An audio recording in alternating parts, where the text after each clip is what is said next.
Hey everyone, how you doing? This is Amon Green, Green Bay Packers all-time leading rusher, and you're watching Packers Total Access Live, your daily source for Packer content. Go Pack, go!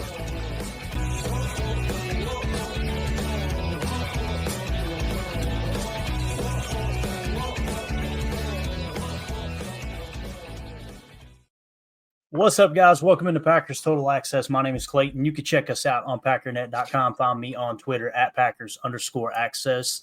Joined alongside Emilio in Tennessee. We got Tim in Green Bay. We got Jacob in Wisconsin here to talk some Packers, talk some draft as we are closing in. It is April the 8th, and boy, oh boy, the draft has snuck up on us. It was so cool this morning listening to Ross Tucker talk to Greg Cosell about some more prospects, and he's like, yeah, we're just a couple weeks away here, Greg, and it hit me. I was like, man, we made it, boys. We made it to the draft. I'm excited about it. How's everybody doing? Great. Good. Beautiful day. Yeah. Tim, second. That was very, very, you put some emphasis on it. Good. Yeah. I'm jealous because I'm looking at all your guys' new Packer gear. Look at Clayton's duds. Look at Tim with the cool black shirt. I got a cool one from Walmart. I'm definitely hitting the Walmart when we go up there, Clay, and I'm picking up absolutely every item out of their Walmarts. Y'all even got Walmarts up there, Tim? Yeah, there's a couple. All right. Yeah, I bought bags of mulch there on the way home so that the ride wasn't so rough in the work truck. Drove the work truck 13 hours up to Green Bay, Wisconsin. You got to love it, man. Dude. If you're a redneck, you're in the right place tonight. Welcome into Packers Total Access. Let's go. Let's lead this party off with the actually, Tim, what do you got there? What are you about to share on the screen, Timothy? What do we have here, sir? Well, I took a little trip to 1265 today. I don't know if that's a good I see it back there. Can you see it? So the draft stage is getting set up. We've got fencing all around the Curly and Vince statue there. There you go, Emilio. You wanted the wall. They built it, bub. Oh.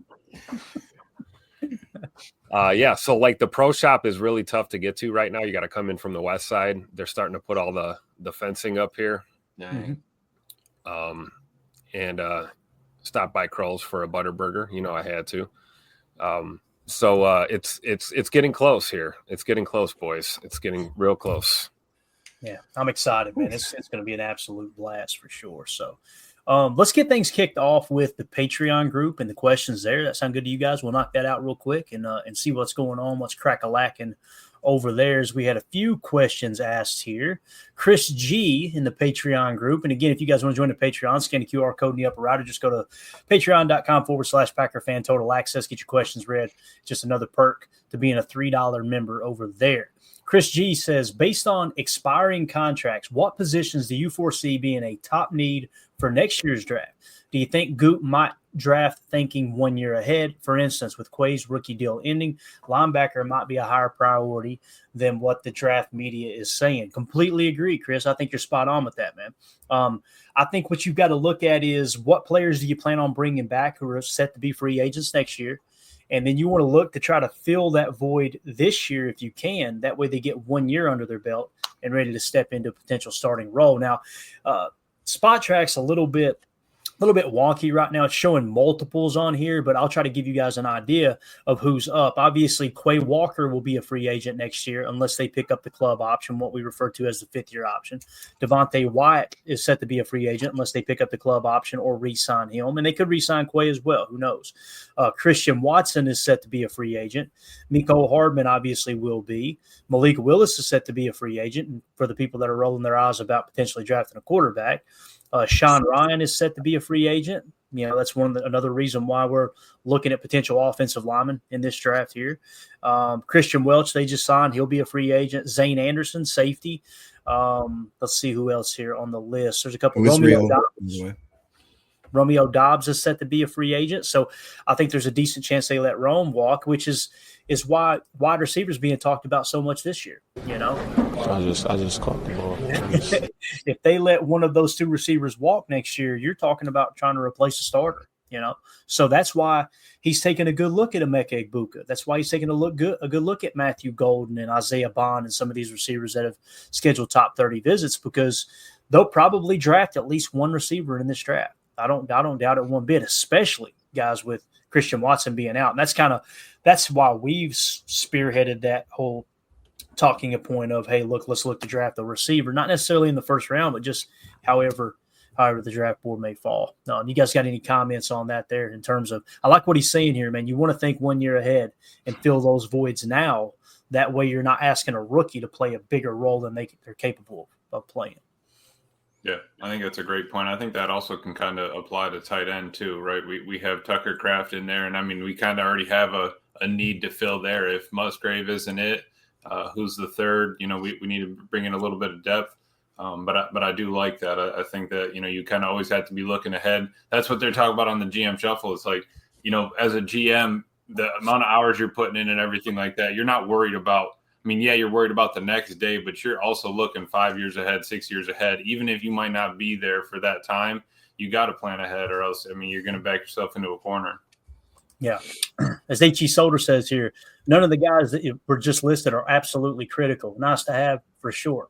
Devontae Wyatt was your most consistent interior pass rusher this past year. Quay Walker was your Mike. As much as we love Edgerrin Cooper, he has not played Mike yet. He has not wore the green dot. Christian Watson, not saying he's not critical. Like, you see how our offense changed when he's not on the field. Malik Willis, best guy around. Having a backup quarterback that can come in and win 2 games for you, that's not critical. Right. Pretty much everybody we listed off, Romeo Doubs. Yeah. Like, to pretend Romeo Doubs is not critical to this team. Like, if he's not, I just caught the ball. if he's not on the football team, who's making those third down plays? Because everybody in Packerland absolutely hates the Dontavion Wicks all of a sudden, right? Like, who's he going to be? So not everybody. We don't hate Tay Wicks, right? And yeah, there was definitely a good bit of sarcasm there, obviously, but yeah, it's again, do I think all of them are critical? No, but you're talking about multiple starters, and it's just amazing how people think that this offense sucked. Well, we need to replace them anyway. We were, what did we say, fourth in the league Yep. in passing yards per pass attempt last year. Like, to me, that's the metric that determines how good a passing game is. Like, so I don't know. Any other thoughts on that before we move along to the next question here? No. Good. All right. Cool. All right, let's move on to the next question. Jerry Weiss Corbley says, Clayton, you explain things very well to novice like me. I'm a novice too, so this is the blind leading the blind here. And I wanted to know the definition of a 3-tech, which you talk about a lot, and a 1-tech, which I've also heard. So let's drop this down real quick. And yeah, we got the graphic. Go ahead, Tim, pop that up there, and let's start to explain it here. So when we're talking about tech, look at the numbers at the top of the screen here. So you've got the positions, right? Tackle, guard, center, guard, tackle, Y, the Y being the attached tight end. You'll notice on the bottom on the bottom of the screen, the red arrows are the gaps. When you're talking gaps, A gap, B gap, typically that's an offensive term, right? I mean, it's pretty universal, both offense and defense. But what you're describing is the A gap being in between the centers and the center and the guards, the B gap being in between the guards and the tackles, and then the C gap being on the outside shoulder of the tackles, even the D gap on the outside shoulder of the tight end. Now, with that being said, from the defense's perspective, when you're talking technique, you're talking about what position these players, these defensive linemen or edge rushers are lining up in.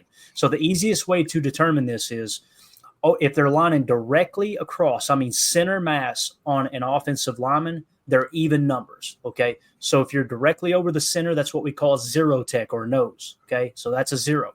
If you're lined up over one of the 2 guards directly over them, that's a 2-tech. Over top of the tackles is a 4-tech. Over top of the tight end is a 6-tech.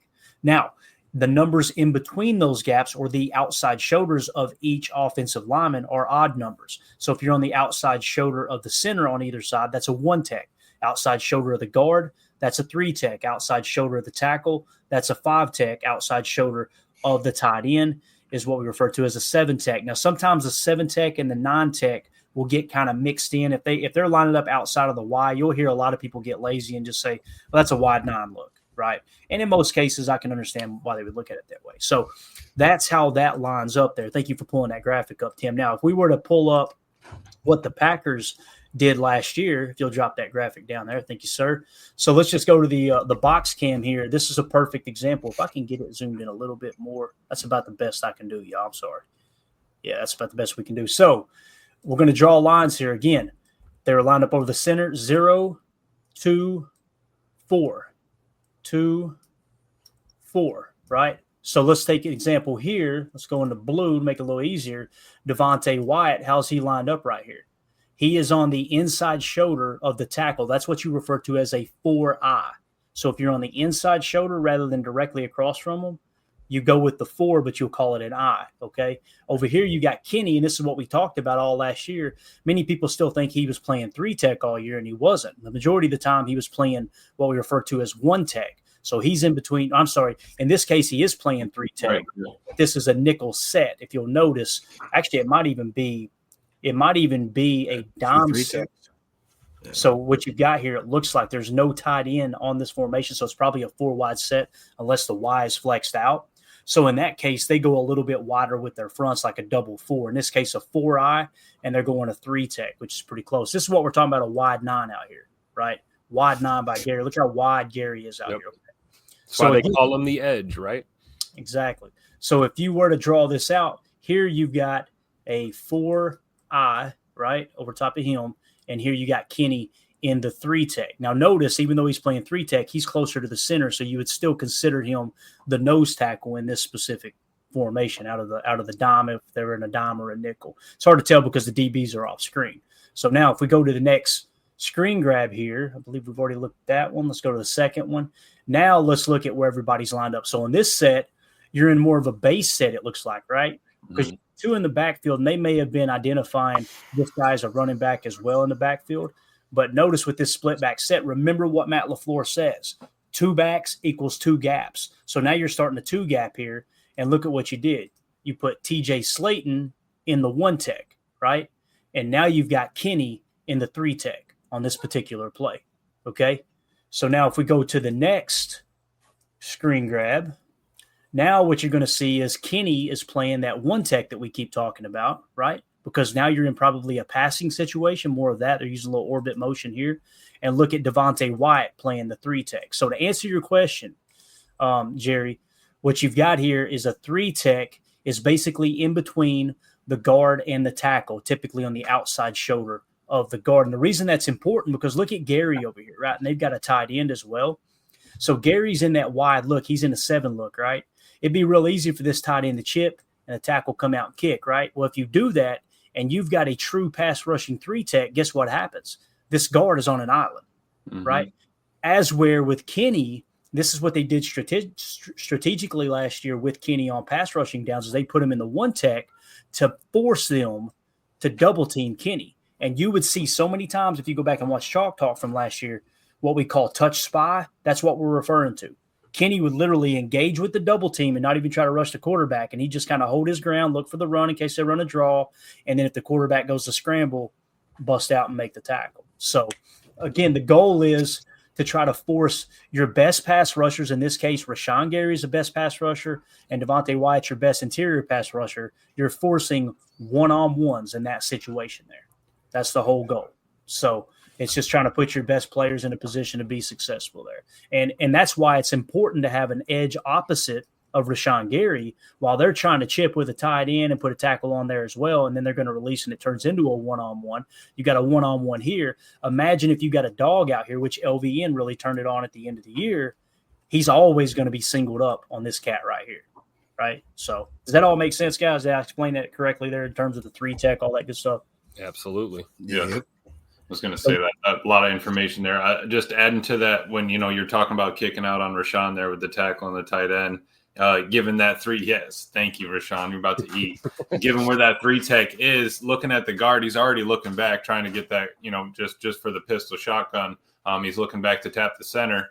You get another jump on that. I mean, you're in the backfield, so that's why you got to have someone that needs respect on the outside and someone that can disrupt on the inside. Absolutely. Now, here's a great question by Greg Rice. He says, if the 3-tech becomes a problem, doesn't the center help? He can, but look how much more difficult it is for him. If we're rushing outside shoulder of the guard, look how far he's got to reach over. Typically, what you end up doing, if they try to double up the center and the guard with the 3 tech, if the 3 tech is not crashing in, if he's working the outside shoulder, you're just washing the center completely out of the play. But if they do that, guess what happens? You got Kenny Clark in a one-on-one situation, and that boy going to eat. Yep. So That's what we talk about all the time. You can't double team everybody, right? Exactly right. And that's why it's important to have 4 good rushers. However, last year with everybody getting acclimated to the system and everybody wants blitz heavy and man coverage and this and that, Hafley said, you know what? If they're going to double Kenny, let's do a touch spy with him. We're winning the hat count +1 there because he's going to occupy a double team. And now if they chip Gary, Devontae, you got to go win your matchup. And by the way, Devontae Wyatt ended up, 5 or 6 sacks at the interior position with limited snaps too, because they did that heavy rotation. And I think people are going to be surprised if we get a chance, if we have time tonight to get to the defensive tackle talk. We're going to look at the defensive tackle room. Everybody acts like the Packers sucked at sacking the quarterback last year. They were 8th in the league at sacks, by the way, which is amazing. Like it's like, what are we even talking about here? So, yeah, and okay, great. I'm glad you're in here, Jerry. Thank you for the question. You guys are going to screw up asking those questions with me because I'm a nerd with this stuff. I love talking X's and O's.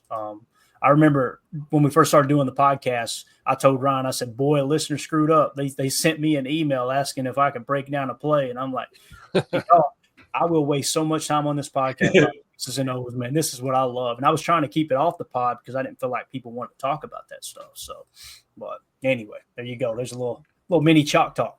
Question for you real quick, Clay. Question. Greg Rice was wondering, hey, he says, I need a copy of this chart. Is there a way that we could attach a chart either like this or this one exactly? We can put it in the Patreon group, Jacob. I was going to say that, Emilio, but I was also going to suggest that maybe for people that were consider themselves novices or even people that just want to have more of like a good base of knowledge, if we could find even stuff like route trees, spacings, different maybe terminology, kind of like when you get to the end of keep your eye off the ball kind of thing, or keep your eye on the ball. Maybe just something that was more of like a conglomerate of like a thesaurus type dictionary encyclopedia of certain terminologies and common schemes. I thought that'd be cool. Yeah, we could probably put something like that together, I'm sure.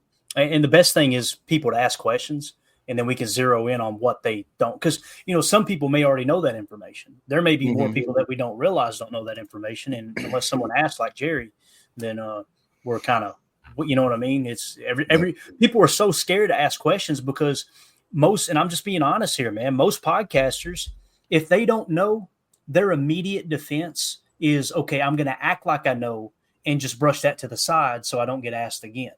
Yep. And on this particular show, what we try to do is our goal is let's all learn together. There's a ton of stuff I don't know. So if you guys have got a question, I don't know the answer, we're going to find it together. That's essentially how we try to approach it. So Greg Rice asked a question in here. Let me see here. It was about Kenny. Yeah, right here. Please explain why if Kenny gets doubled a lot, why doesn't he get sacks when not doubled? He's not getting. I don't know. I'm not a doctor. He's not getting as many sacks because he's getting doubled. First of all, right? Like you turn on the tape last year, you're not going to see a whole lot of opportunities for Kenny Clark just rushing in a one-on-one situation. And it all comes down to down and distance too. And you got to look at the way the scheme adjusted. We were second in run defense last year in yards per carry allowed. We averaged 4.0 yards per carry allowed last year. That was second best in the entire National Football League. There's a reason that. And again, while everybody was bitching and moaning about, hey, Rashawn Gary's overrated, he's overpaid, and Kenny Clark and this and that, I'm sitting back going, boys, we're stopping the run. This is we've been begging for this, right? Yep. Again, it's just the answer is an answer no one wants to hear as a fan. You can take one thing away, but you can't take everything away. You can choose to press man at the line of scrimmage. Oh yeah, boy, and it's pretty. You can lock them up and tie them up for a second. But what's the downfall to that? Go back and watch Keyshawn Nixon get cooked against the Giants 2 years ago with the game on the line. Everybody wanted press. We put the nickel in press, and he gets his lunch ate. They get a huge gain, and all anybody talks about is Joe Barry plays off the ball too much. It's like with the game on the line, he trusted his guys to play press. Now, if you ain't got the dogs to do it, you've got to adjust, right? Right. Yeah. Let's see here. H.E. Solder said they got a bunch of sacks in 2024, not as much in big games. See, this is what I'm talking about. All I heard last year was we'll take the Titans game out of it. Okay. So now we're going to take away the best performances to try to prove. How does that make sense? That's like saying Mark McGuire didn't hit the ball worth a damn in 1998 if you take all the homers away. What are we talking about? Like, you're going to have big games like that. And again, Emilio, we were there in the stands in Nashville. Yep.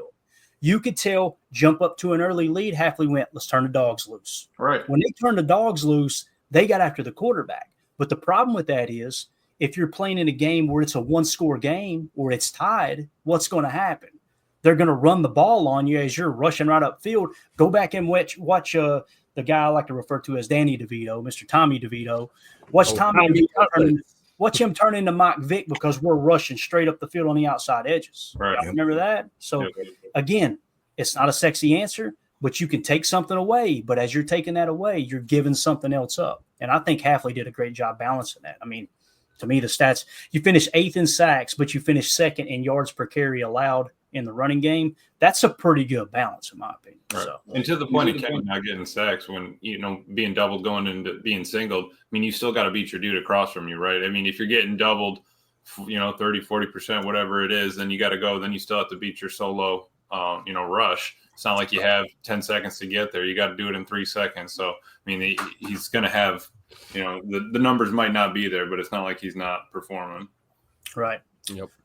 Paul Smith in the chat says, morning from, I hope I'm saying this right, Shenzhen. Is that right? Shenzhen? Yep. China. Keep breaking down the plays, Clayton, worth the time to me. Hey, man, thanks for tuning in from China. That's absolutely way on the other side of the world. I love it. Pretty cool. You got to add it to the banner here. There you go. That was that was a guy from Argentina. Well, I got you. You keep adding to it. We're going to put together an interactive map if we can, and we'll have every location where we know. I mean, we got people in Australia, we got people in Germany. It's really, really cool to see the show kind of take. You got Omer in France, Absolutely. Daryl in Alaska. Yeah. All right. So you got AFAM, the Chiefs fan hanging out. In case it's not been a complete show if Tim hasn't taken a shot at AFAM. All right, and then Jerry Weiss Corbett said, have you listened to the Chris Sims podcast ranking draft prospects by position? Highly recommend and love that he was an NFL quarterback and relies on tape almost exclusively. He just ranked Shamar Stewart as the number 2 edge in the draft, and he loves wide receiver Trey Williams. I don't know who Trey is. Might have been that K Williams guy, where it's QUE is what he goes by. Anyway, which he said is the 5th best in the draft. You have Williams quite low. She might be talking about, who was that other guy we talked about last night? Wide receiver that's really low on our board that everybody loves. Can't remember his name. But anyway, Shamar Stewart at number 2 edge, he's our number 2 edge too, I'm pretty sure, if I remember correctly. So that definitely lines up with where we got Shamar Stewart. Shamar Stewart's that's one of those dudes that, boy, he's either going to be a dog or it's going to take 3 or 4 years to get him to be able to rush the quarterback. So anything you guys want to add to those questions, comments there in the Patreon group before we move along here? Wondering if Jerry's talking about Kyle Williams. That's what I was rolling through the names trying to figure it out. That's probably who she was talking about. Yeah, Kyle Williams is. Or she's talking about Trey Harris. Okay. Oh, Trey Harris. Gotcha. Yeah, Trey Harris. Trey Harris on our board is right there with Jaden Higgins. So we got them grouped right together as second-round talents. Now, listen, it doesn't mean they won't go in the first round, Right. If they do, boy, that's going to be really interesting. You're talking about shaking up the draft. If those 2 guys slip up into the first round somehow, some way, my goodness. But, yeah, Trey Harris we're real big on, Jerry.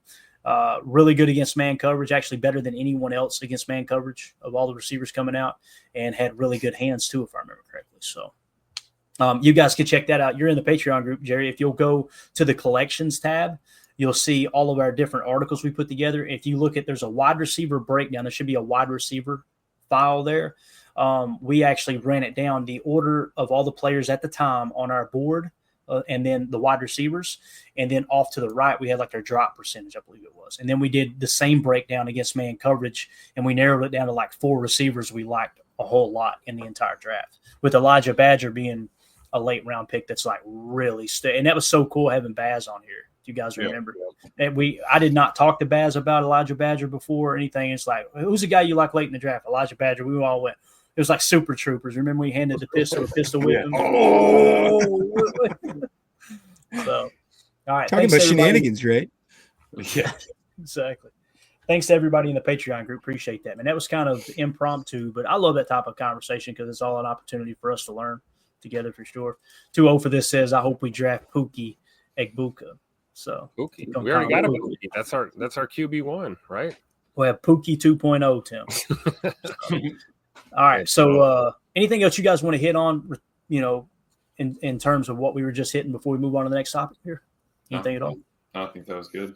All right, cool. Let's go. So we had a little bit of breaking news earlier. We got another top 30 visit in-house. So let's take a look at Mr. Anthony Belton, offensive tackle, out of NC.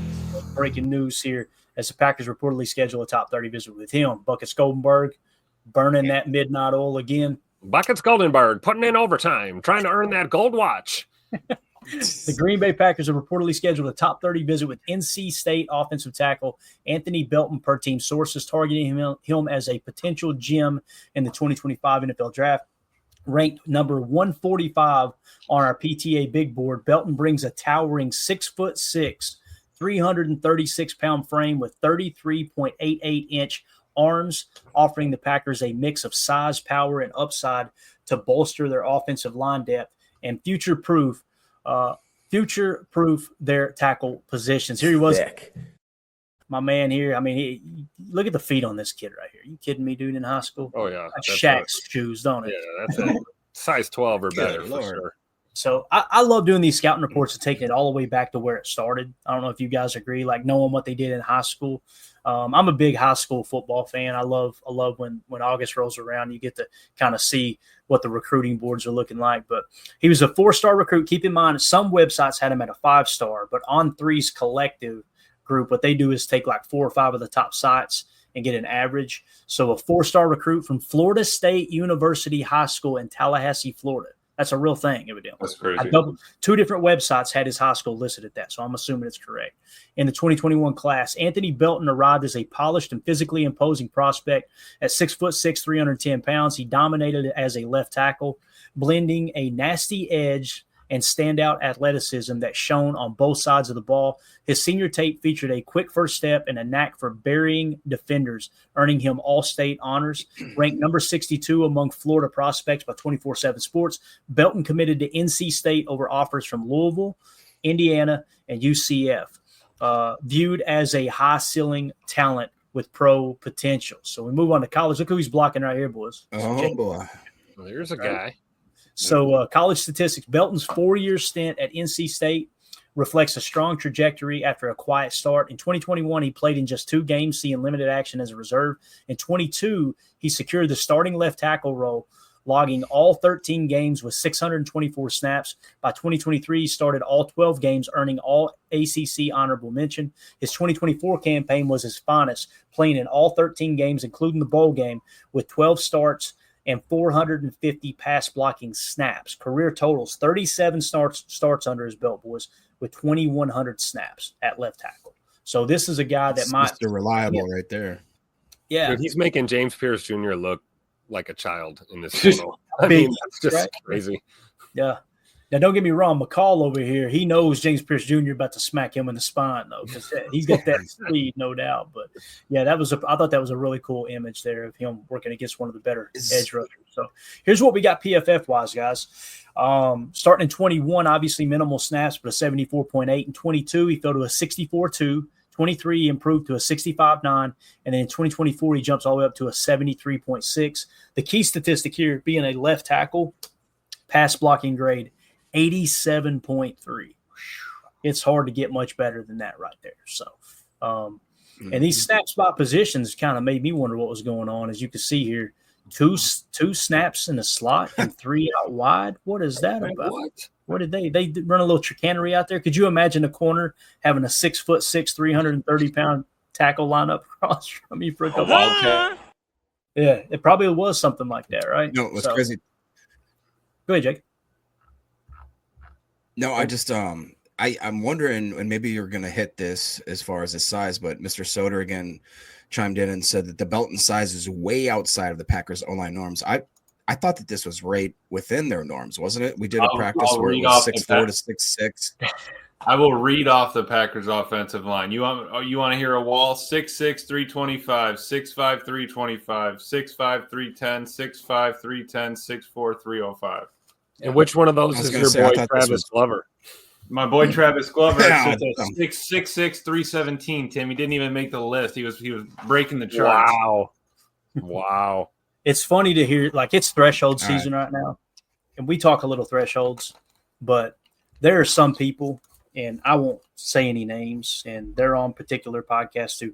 They get obsessed with that stuff, absolutely obsessed with it. Yeah. And it's funny that it's always, the Packers would never take them until they take them, and then crickets. You don't see them running the loss lap back across Twitter going, "Hey guys, I was wrong on that." You just never hear about it again. So. Right. Listen, there's a sweet spot. Everybody knows it across the entire NFL. 6'4" is typically that. Nothing shorter than 6'4". The taller, the better. And in terms of arms, 33 inches is what you're shooting for. If you're less than 33, doesn't mean you can't play tackle, but most of the time the Packers try to kick those guys inside. It's people, and I'm not saying Solder's doing this. I'm just saying those people, it's their opportunity to say, "I'm smarter than you at this." It's just, it drives me crazy. It drives me absolutely crazy. It's one of the reasons why me and Old, to remain nameless, got into it as soon as I signed up, because he was just constantly dogging fans. "I do this for a living," and blah, blah, blah. It's like, but didn't you know that he did it for a living? Doing a live stream and talk X's and O's with me, I would love that opportunity. So, what'd you say, Emilio? I said, didn't you know that he did it for a living? Yeah, exactly. So here we go, man. Detailed scouting report entering the draft. At the combine, Belton measured 6'6", 336 pounds with 33.88-inch arms, pairing his reach with 20 bench reps. Here's the thing, too. When you see 20 reps, you go, it's a little low. Longer arms typically have lower numbers on bench arms, reps. Dude. Yeah. You got to choose with that, right? So, all right, it says 20 bench reps, a 5.26 second 40-yard dash. His 2024 tape highlights a stout pass protector, leveraging his arm length to thwart edge rushers and his bulk to anchor against power tailor-made for Green Bay's outside zone scheme. In the run game, he's a mauler, driving defenders back with leverage and finishing blocks with gusto. Is that how you say that? Gusto? How would you say it? Yes. All right. While his buckets is way above my pay grade. Yeah. Man, it's a lingo genius. So while his he's a cultured guy, it's clear. Exactly. He's trying to get that gold watch. He's got to use good vocabulary. While his 4.69 second shuttle showcases better than expected lateral agility for his size, primarily at left tackle, his size suggests guard flexibility, projecting him as a day 2 or early day 3 pick with starter potential. So when you look at the RAS card here, a 7.73, look at the hand size, 10 1/4. His arm length, 33.88. His height, 6'6", 336. We talked about the bench reps. His vertical jump scored a 7.54 at 29.5 inches, and a broad jump of 8.11, scoring a 7.38. And we talked about the shuttle RA. 3-cone wasn't that bad either, 7.77 for a big guy there, scoring a 6.45. So essentially what you got is your composite size grade, great, explosion grade, good, speed grade, okay, and your composite agility grade is good. So what do you guys think about him so far? And again, we've got him a little bit lower. I think the consensus big board has him in the top 100. We have him at 145, so we're a little more conservative there. PFF's got him at 100 on the nose right now. Yeah, I know. That's what I was going to say. Yep. I don't know about you, Tim. Emilio, to me, this guy is screaming, I'm a freaking Green Bay Packer. Talked about just the way that he pass blocks, that size, pretty decent athleticism for being a massive man like he is. And you look at that arm length, almost 34-inch arms. The mitts are quite large as well. I just feel like that to me, barring which, looks like we're going to cover that in just a second. I was going to say barring any sort of red flags, but you saw the availability that he had being on the field, playing the bulk of almost any snap they asked him to have for the last 4 years. I'm telling you what, I'd be pumped, especially if they're having, like you said, where is he on the consensus big board, Clay? Where'd you say that? We had him at 99 when I took it. Yeah. So he's basically right around the 100 mark, but on our board, however, he is a little bit 145. lower. 145. There you go. So, Okay. yeah, and the reason we're a little lower on him is probably because of the PFF grade, I would imagine. Right, Amelia? Do you have it pulled up right now, Amelia? Read that off. Yeah, I do. Yeah, his 22, we had him at 246, 23, 212, 24, 101, and then 187 for PFF. And 33rd team had him at 97th, kind of where consensus did. I would say it's that PFF grade bringing him down. Yeah, or the PFF big board, sorry. Yeah. So let's see here. Coach Lynn says Anthony Belton or Holland Pierce. Where do we have Holland Pierce on the board? That's a great question. Dude, He is Holland Pierce is another 181. massive man. 181. Out of Rutgers, yep. On 22, 261, 23, 90th, 24, 14. PFF had him at 203 on their big board, consensus 192. Basically, it seems like kind of the same guy, just he's 100 spots lower on each board, each consensus and PFF board. It's so now the question is with Anthony Belton, you know, we kind of got that range somewhere around 100 to 150, somewhere in there. We would feel good about it. Right. What about injury and character concerns? Belton's injury slate is cleanish. A 2023 ankle tweak didn't cost him time, and he gutted out a late 2024 shoulder issue without missing a start. His 37 career starts underscore durability. Off the field, he's a locker room favorite. Gritty, selfless, and praised for his work ethic. A high school multi-sport athlete, basketball and track. You imagine that guy running track? Jeez, Pete. Belton's competitive fire burns bright with zero off-field concerns. So that checks the box. Draft projection, Anthony Belton profiles as a round 3 to 4 prospect in the 25 NFL draft, backed by his number 145 spot on our PTA big board in a deep offensive line class. His size and experience, 37 starts, make him a fit for the Packers, who could snag him in rounds 3 through 4 with their draft selections. His ceiling as a potential starter hinges on refining his agility, while his floor as a reliable swing tackle aligns with Green Bay's knack for grooming linemen like Zach Tom, a sleeper with traction as draft buzz builds. I think of Rasheed Walker with these late round guys too, man. I really do. Yeah. Like, sit for a year, next thing you know, he's starting at left tackle. And it's crazy too. I can't remember who said it to open up the show, but it was like, hey, do you think that Goody's going to take a swing at a couple positions, knowing what's coming up here in the future? We've talked about Rasheed Walker. His contract's going to be coming up. Do you sign him to top tackle money, or do you just go ahead and draft his replacement? You know, we've mentioned maybe Jordan Morgan kicking over there, but the reality is Jordan Morgan's arms are 32 inches, right? So a little bit short of what you want. Probably better suits a guard position. But, yeah, I don't know. Any other thoughts on him? Let's talk about it here a second. I'm just looking at PFF scouting report right here. You know, basically the biggest, not even issue. I don't want to call it an issue, but the hot take on him is starter potential, but definitely raw right now. This guy is going to be a project. They talk about pad level footwork, his hand movement, getting the punch in there, things that he'll probably need a season or so to kind of get into his NFL playing shape. Kind of similar to Rasheed Walker, like you talked about, Clayton. You know, that's a guy that came in here kind of raw. We, took a flyer on him, and he proved to be really, really serviceable for us there at the left tackle position. So I look at Belton, and I'm kind of thinking similarities there in their games. I don't have an age on him. Do we have an age on him, anyone?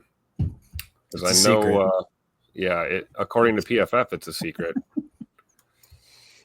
Anything else on him, Jim? 6 years. I mean, prospect. like Coach highlighted, I love the fact he's a basketball guy. Yeah. All right. Cool. Emilio, what do you think, man? I don't know. Jacob likes the way he dribbles up and down the court. I mean, that's all that matters, man. If I'm sure Travis would give him a good fight, though. There it is. 1-on-1. We can't talk about a tackle prospect without Travis Glover being mentioned. Hey, give him that full off season in Green Bay. Oh, I love it, man. Love it. All right. So anything else in the chat here we got before we move on? We're going to be starting the next hour here in just a second. I just want to clean up as we go here. Paul Smith, I don't know if you guys hit this or not while I was writing notes down over here. Drew Kendall, center, Boston College, seems like a late round or an undrafted free agent. Goody guy for sure. Where do we have him at, Emilio? Kendall is 209. 209. Center, strong game. Yeah, PFF 22, 173, 23, 52, 24, 12. PFF Big Board had him at 278, and Consensus had him at 222. Got it. And I had a couple people reach out about this board. Every time we show it on the screen, it never fails. I get an email or something. People, hey, where's that board at? In the Patreon group, Emilio actually created a separate chat, and all it's titled to is that chat. What did you just say? PTA Big Board, right? Yeah. Draft board or whatever. If you go in there, and we'll go ahead and update that tonight if we can. Yeah, I can do that. I can do that tonight. We'll try to keep it updated for you all as we move along. But you just click on that, right?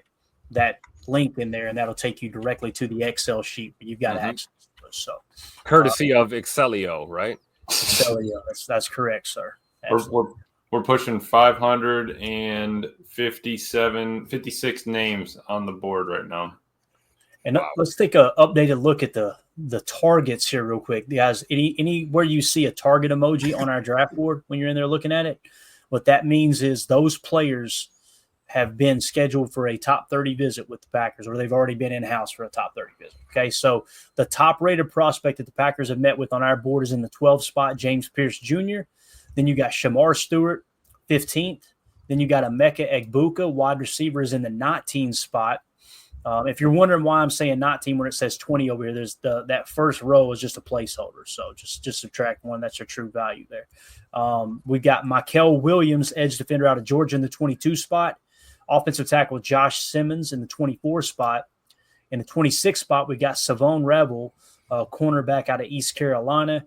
And then outside of what we consider first-round range, we got Matthew Golden in the 37 spot. I think I'm the only person on the face of the earth whose draft board has Matthew Golden outside of the first round.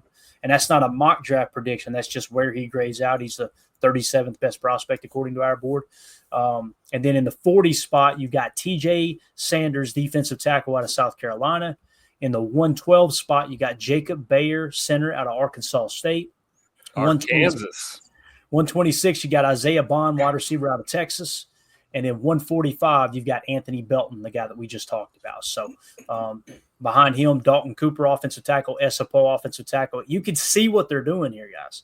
They're thinking late in the draft, let's go draft or sign UDFAs that are high upside potential on offensive tackles that maybe have hit a little snag or their draft stock isn't quite as high, I think that's what they're doing there with those offensive tackles. And Jacob Bayer is an interesting. That's bargain bin shopping. Yeah, it really is. It is, man. That Stetson didn't come out of the bargain bin, though. That's high quality right there. And when you look at those three late-round players, Anthony Belton, Dalton Cooper, and Esapo, the one that sticks out to me the most is Dalton Cooper. You see that -5, that's in the RAS column. That means he scored a 9+ RAS. So he's definitely the most athletic of the bunch, although we just read off Anthony Belton. That dude's as durable as they come. So it's going to be interesting. Have you guys heard about Jacob Bayer, what he likes to do too with some of his just eccentricities or whatever? No. So he likes dyeing that big old mullet, that rag ahead. He likes dyeing it different colors. So between him and Ketan Oladapo, can you imagine some of the Dennis Rodman type, sweet flow we'd have going? Danny Stutzman's another one that does that too, by the way. Does he? And the Packers met with him. I think that's it. We're just trying to get the Rainbow Bright look in here, man. Let's get as many different colors of hair as we can in the locker room. I'm all about it. Let's go. Both sides of the ball, right? We're going to end hour one on the Rainbow Bright comment. For those of you listening on the pod, we will see you on the other side. We're going to talk defensive tackle room. We're going to talk cornerback room. And, how weak or strong are those rooms? And is it a real need for us? We're going to talk about that on hour two. We appreciate y'all.